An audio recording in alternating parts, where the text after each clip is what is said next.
ક્યારેય લોભ ન કરવો.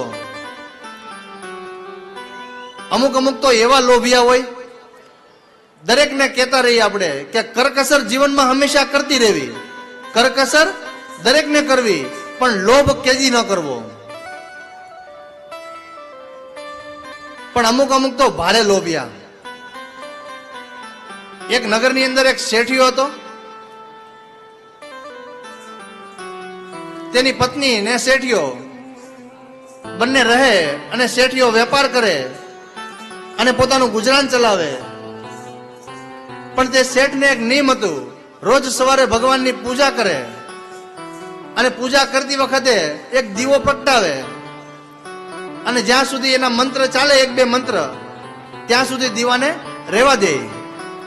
જેવા મંત્ર પૂરા થાય તે ફૂંક મારીને દીવો ઠારી દે કે જે દિવેલ બસી ગયું કાલ કામ આવી જાય. એવામાં એક દિવસ એવું થયું કે શેઠને બારગામ ઉઘરાણી માટે જવાનું થયું.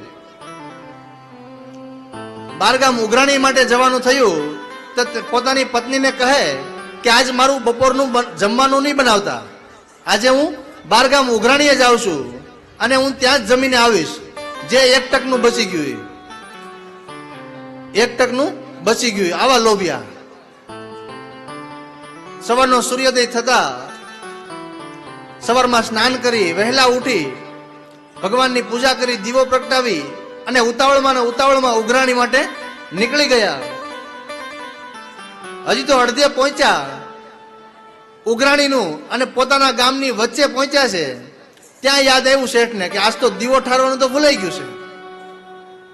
અને વિચાર કરવા લાગ્યો કે હવે શું કરવું, ઉઘરાણીએ જાઓ કે પછી દીવો ઠારવા જાઓ. ઘણા વિચાર કર્યા. વિચારમાં ને વિચારમાં ફરી એક વાત એને ગમી કે ઉઘરાણી તો કાલે જવાય, પણ જો ઘેરે નહીં જાવ ને તો ત્યાં બધું દિવેલ બળી જાય. એટલે આજ ઘરે વયો જાવ, કાલે પાછો ઉઘરાણીએ આવીશ. શેઠ પાછા ઘરે આવે.